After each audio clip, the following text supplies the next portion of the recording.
Hola a todos, ¿cómo están? Muy buenos días, aquí estamos en Mar del Plata, son las 2:39 pm, dispuestos con un maravilloso cuento. Pero primero quiero saludar a Elizabeth Mesa de Panamá, que es cumpleañera, así que muchas felicidades y a todos en general les mando un abrazote desde Mar del Plata. Bueno, hoy elegí un cuento, me lo han pedido muchos. Es un autor que ustedes, yo sé que a muchos les encanta, se trata nada más y nada menos, a mí también me encanta, de Edgar Allan Poe. Y el cuento es El tonel de Amontillado. Había yo soportado hasta donde me era posible las 1000 ofensas de que Fortunato me hacía objeto, pero cuando se atrevió a insultarme, juré que me vengaría. Esto quedaba definitivamente decidido. No sólo debía castigar, sino castigar con impunidad. Téngase en cuenta que ni mediante hechos ni palabras había yo dado motivo a Fortunato para dudar de mi buena disposición. Tal como me lo había propuesto, seguí sonriente ante él, sin que se diera cuenta de que mi sonrisa procedía ahora de la idea de su inmolación. Un punto débil tenía este Fortunato, aunque en otros sentidos era hombre de respetar y aun de temer. Se enorgullecía de ser un experto en materia de vinos. En su mayor parte, el entusiasmo que fingen se adapta al momento y a la oportunidad, a fin de engañar a los millonarios ingleses y austríacos. En pintura y en alhajas, Fortunato era un impostor, pero en lo referente a vinos añejos, procedía con sinceridad. No era yo diferente de él en este sentido. Experto en vendimias italianas, compraba con largueza todos los vinos que podía.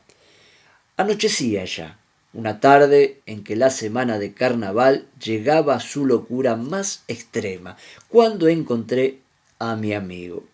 Se acercó a mí con excesiva cordialidad, pues había estado bebiendo en demasía.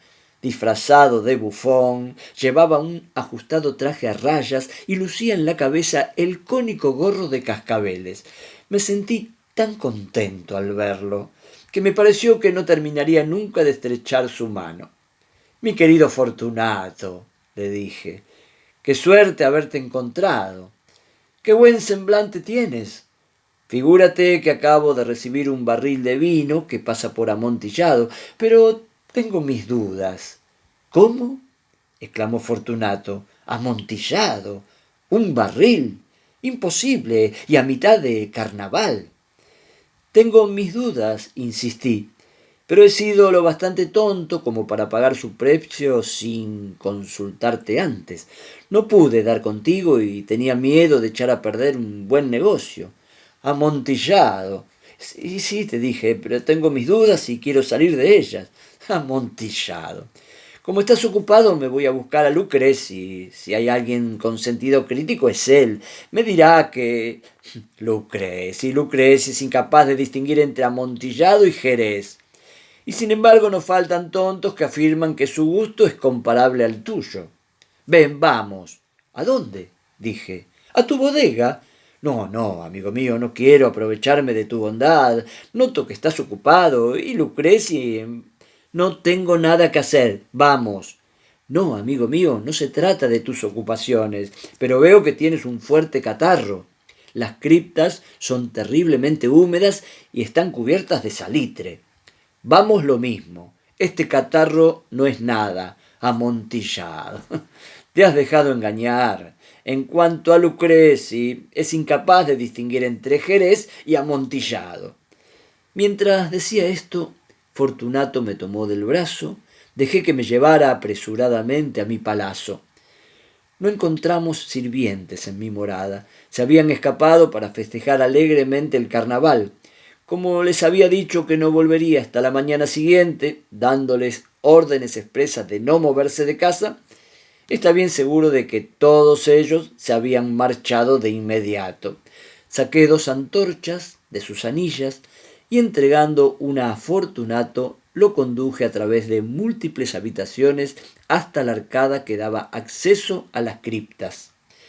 Descendimos una larga escalera de caracol mientras yo recomendaba a mi amigo que bajara con precaución. Llegamos por fin al fondo y pisamos juntos el húmedo suelo de las catacumbas de los Montresors. Mi amigo caminaba tambaleándose y al moverse tintinearon los cascabeles de su gorro. El tonel, dijo. Está más adelante, contesté, pero observa las blancas telarañas que brillan en las paredes de estas cavernas. Se volvió hacia mí y me miró en los ojos con veladas pupilas que destilaban el flujo de su embriaguez. ¿Salitre? Preguntó después de un momento. Salitre, repuse. ¿Desde cuándo tienes esa tos? El violento acceso de tos impidió a mi pobre amigo contestarme durante varios minutos. No, no es nada, dijo por fin. Vamos, declaré con decisión, volvámonos por tu salud. Eres rico, respetado, admirado, querido, eres feliz, como en un tiempo lo fui yo. Tu desaparición sería lamentada, cosa que no ocurriría en mi caso. Volvamos, pues, de lo contrario te enfermarás y no quiero tener esa responsabilidad. Además, le puedo preguntar a Lucreci que basta, dijo Fortunato. Esta tos no es nada, no me matará. No voy a morir de un acceso de tos. Ciertamente que no, repuse. No quería alarmarte innecesariamente. Un trago de este Medoc nos protegerá de la humedad. Rompí el cuello de una botella que había extraído de una larga hilera de la misma clase colocada en el suelo. Bebe, agregué, presentándole el vino. Mirándome de soslayo, alzó la botella hasta sus labios. Se detuvo y me hizo un gesto familiar mientras tintineaban sus cascabeles. Brindo, dijo, por los enterrados que reposan en torno de nosotros. Y yo brindo porque tengas una larga vida. Otra vez me tomó del brazo y seguimos adelante. Estas criptas son enormes, observó Fortunato. Los Montresors, repliqué, fueron una distinguida y numerosa familia. Muy bien, dijo Fortunato. Chispeaba el vino en sus ojos. El Medoc había estimulado también mi fantasía. Dejamos atrás largos muros formados por esqueletos apilados, entre los cuales aparecían también toneles y pipas, hasta llegar a la parte más recóndita de las catacumbas. Me detuve otra vez, atreviéndome ahora a tomar del brazo a Fortunato por encima del codo. Mira cómo el salitre va en aumento, dije. Abunda como el moho en las criptas. Estamos debajo del lecho del río. Las gotas de humedad caen entre los huesos. Ven, volvámonos antes de que sea demasiado tarde. La tos no es nada, dijo Fortunato. Sigamos adelante, pero bebamos otro trago de Medoc. Rompió el cuello de otra botella, tomó un gran trago y sus ojos se llenaron de una luz salvaje. Riéndose, lanzó la botella hacia arriba, gesticulando en una forma que no entendí. Lo miré sorprendido. Mira, repuse, extrayendo de entre los pliegues una pala de albañil. Te estás burlando, exclamó Fortunato, retrocediendo algunos pasos. Pero vamos a ver ese amontillado. Puesto que lo quiere, vamos, dije, guardando el utensilio y ofreciendo otra vez mi brazo a Fortunato, que se apoyó pesadamente. Continuamos nuestro camino en busca del amontillado. Pasamos bajo una hilera de arcos muy bajos, descendimos, seguimos adelante, y luego de bajar otra vez, llegamos a una profunda cripta, donde el aire estaba tan viciado que nuestras antorchas dejaron de llamear y apenas alumbraban. En el extremo más alejado de la cripta se veía otra menos espaciosa. Contra sus paredes se habían apilado restos humanos que subían hasta la bóveda, como puede verse en las grandes catacumbas de París. Parecía haber sido construida sin ningún propósito especial, ya que sólo constituía el intervalo entre dos de los colosales soportes del techo de las catacumbas, y formaba su parte posterior la pared de sólido granito que las limitaba. Fue inútil que Fortunato, alzando su mortecina antorcha, tratara de ver en lo hondo del nicho. La débil luz no permitía adivinar dónde terminaba. «Continúa», dije. «Allí está el amontillado».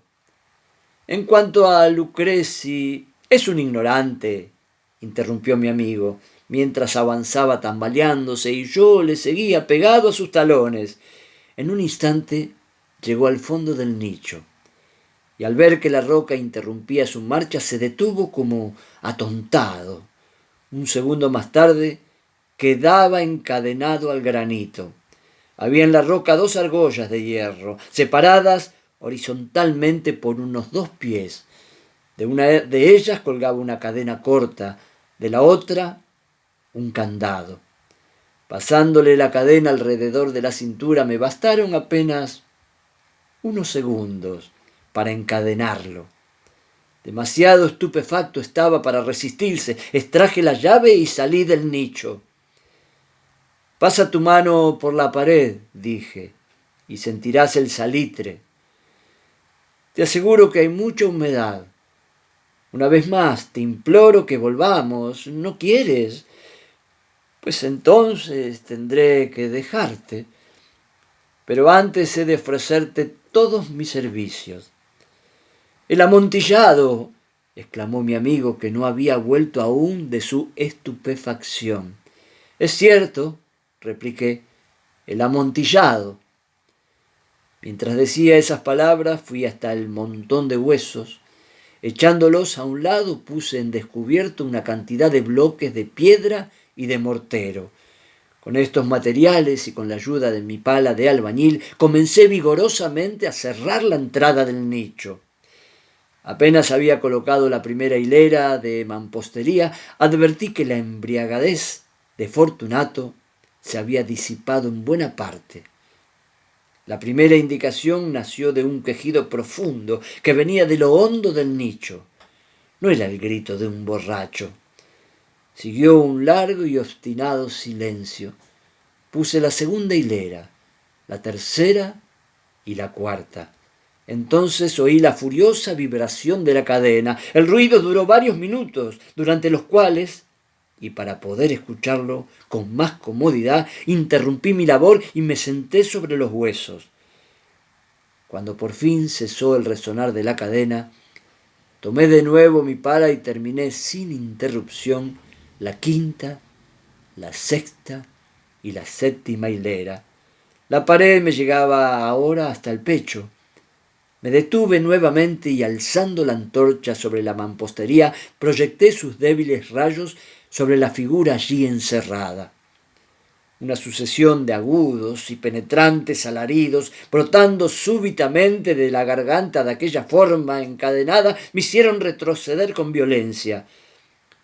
Vacilé un instante y temblé. Apoyé la mano sobre la sólida muralla de la catacumba y me sentí satisfecho. Volví a acercarme al nicho y contesté con mis alaridos a aquel que clamaba. Fui su eco, lo ayudé, lo sobrepujé en volumen y en fuerza. Sí, así lo hice, y sus gritos acabaron por cesar. Ya era medianoche, y mi tarea llegaba a su término. Había completado la octava, la novena y la 10ª hilera. Terminé una parte de la 11ª y la última. Solo quedaba por colocar y fijar una sola piedra.